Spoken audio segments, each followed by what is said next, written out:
Bom dia, família! Tudo bem com vocês? Então, hoje, mais um domingo de escola dominical com a nossa revista Viver com Fé e Sabedoria. Hoje é a lição número 11. O título é Perdoar, Sabedoria de Vida. Então, vamos fazer uma oração primeiro. Pai querido, muito obrigada por esse dia. Pai, obrigada por tudo que o Senhor já tem feito nas nossas vidas. E eu te peço agora que o Senhor use a minha vida, Pai, para nos ensinar tudo aquilo que a gente precisa aprender agora, Papai. Que o Senhor abra as nossas mentes e o nosso coração para a gente poder entender a Tua palavra e colocá-la em prática. Em nome de Jesus, amém. Então, para começar, vamos fazer uma dinâmica. Pega um objeto que tem aí perto de você, qualquer objeto que seja assim um pouquinho pequeno, pega ele com uma mão e aí você vai tentar bater palma com ela. Então, vê como é que você vai fazer. Tenta bater palma. Então eu até consigo sair um pouquinho de som, né? Quando eu bato palma até consigo. Mas sem esse objeto, fica muito mais fácil. O som sai muito melhor. Então o que seria, né, esse objeto que a gente pegou? É a ofensa não perdoada. Então a gente pode às vezes achar que não, mas quando a gente deixa de perdoar alguém, isso atrapalha a nossa vida. A gente não consegue fazer as coisas direito. Então, é sobre isso que a gente vai falar hoje, a importância de perdoar. A revista, ela escolheu o texto de Lucas 15, o Evangelho de Lucas capítulo 15, que fala de 3 parábolas. A primeira é da moeda perdida, a segunda da ovelha perdida e a terceira do filho pródigo. Então, nas 3, o que foi perdido, que voltou para o seu lugar, voltou com muita alegria. Então, a moeda perdida, quando foi encontrada, voltou com as pessoas festejaram, né, a encontrar essa moeda. A ovelha perdida a mesma coisa. E o filho pródigo também, quando ele voltou, foi uma grande festa. E nós vamos focar agora na parábola do filho pródigo. Eu não vou ler ela inteira porque é muito grande, mas eu sugiro que você leia. Pode até pausar o vídeo e ler também, seria bom. É do versículo 11 até o versículo 32. Então, resumidamente, um pai tinha 2 filhos. E o filho mais novo, ele pediu a herança e ele foi embora, gastou tudo. E aí ele começou a passar necessidade. Ele falou assim, não, eu vou voltar para a casa do meu pai. E é sobre essa volta que a gente vai falar agora.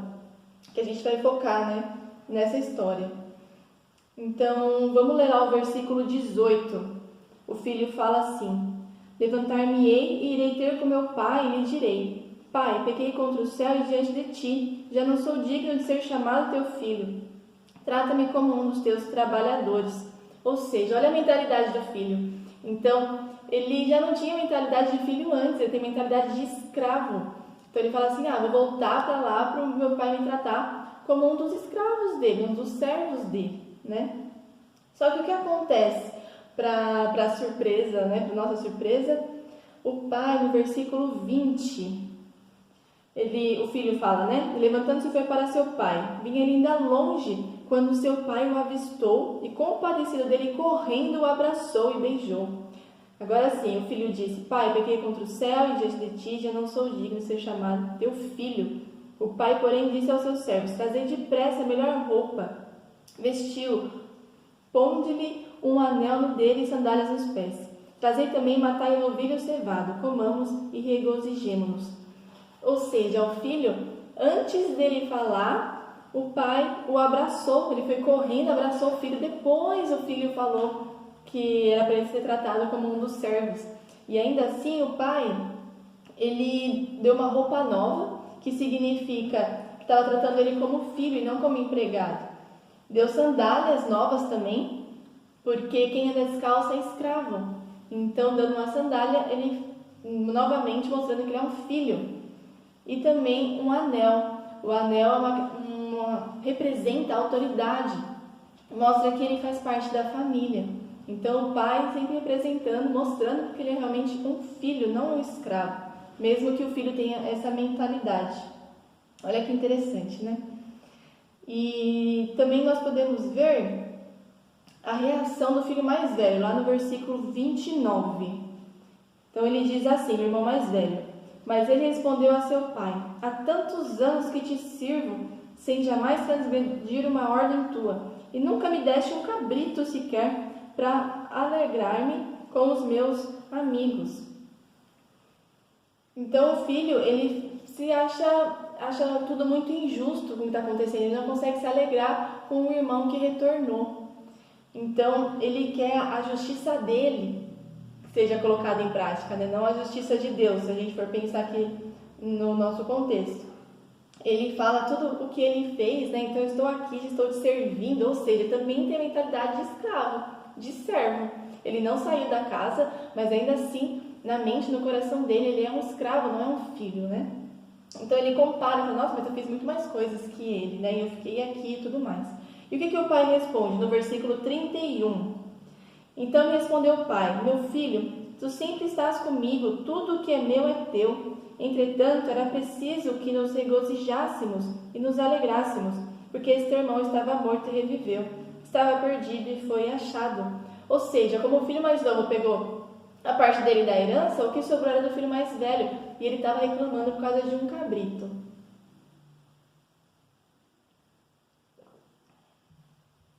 Eu queria te perguntar, qual desses personagens você mais se identifica? A gente pode perceber algumas características deles. Por exemplo, o filho mais velho, ele não conseguiu perdoar. Só que nós sabemos que a gente deve perdoar todas as pessoas.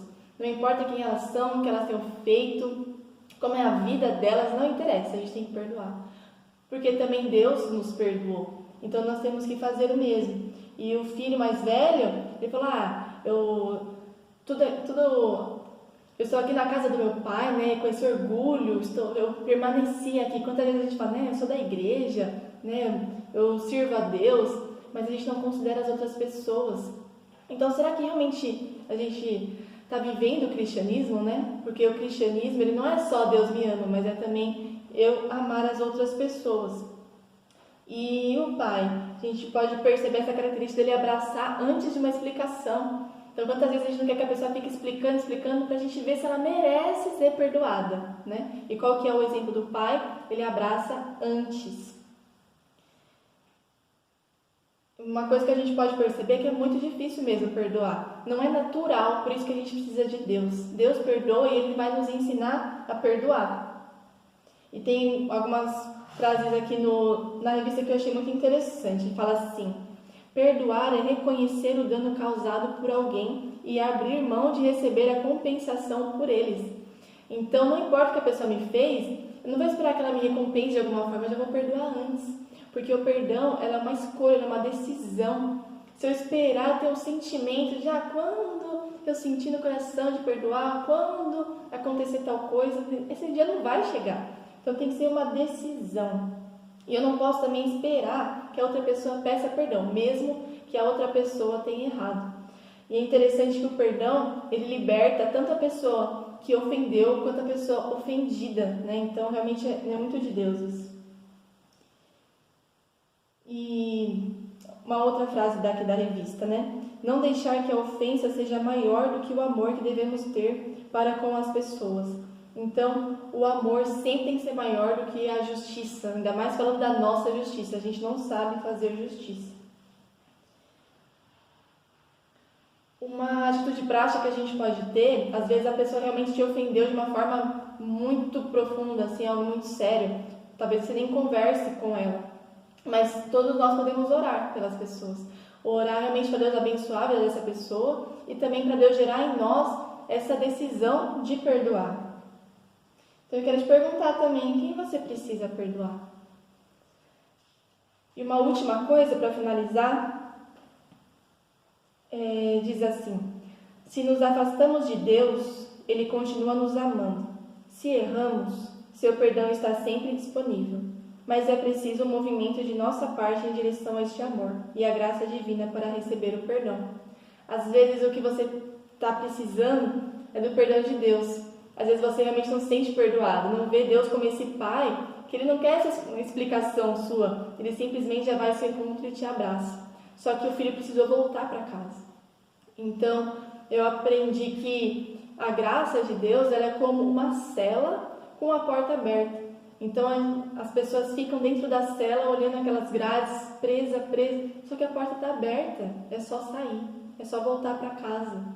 Então é um passo mesmo diante de Deus. A gente não precisa mudar e falar, eu vou mudar toda a minha vida para depois voltar para Deus. Não. Primeiro a gente volta para Deus, para aí sim, Ele vai nos ajudar. A gente vai fazer isso juntos. Amém? Vamos fazer uma oração? Pai querido, muito obrigada, Pai, pela Tua palavra. Porque muitas vezes ela não faz muito sentido na nossa vida, como a gente vive hoje no mundo, mas tem muito mais propósito o que o Senhor nos ensina do que o que a gente aprende aqui, Pai. Eu peço que o Senhor gere no coração dessa pessoa o perdão, para quem ela precisa perdoar, que ela realmente consiga liberar esse perdão, Pai, que ela seja liberta disso, Papai. E que se falta realmente o perdão vindo de Ti, que ela já tenha essa certeza agora, em nome de Jesus, que o Senhor a perdoa, Pai. Que o Senhor a libere de qualquer coisa que ela tenha feito para uma nova vida, Deus, uma nova vida junto contigo, Pai. Que o Senhor sempre tem coisas boas para nós. Então, realmente, Pai, que o Senhor seja o centro da nossa vida, volte a ser o centro, Pai, em nome de Jesus. Amém.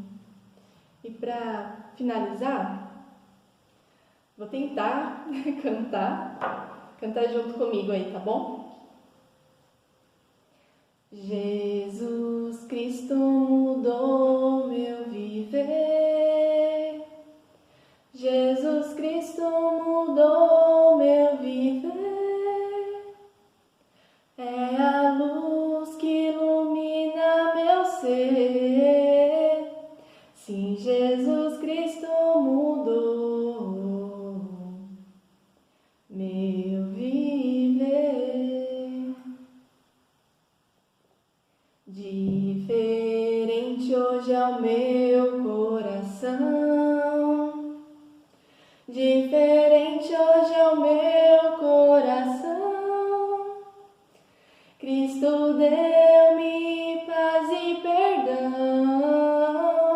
Sim, diferente hoje é o meu coração. O amor só conheci em canções que falavam de ilusões. Mas tudo agora é diferente. Cristo fala a toda a gente, pois Cristo deu-me seu amor.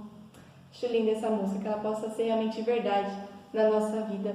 Que Deus abençoe, um ótimo domingo, uma ótima semana, em nome de Jesus.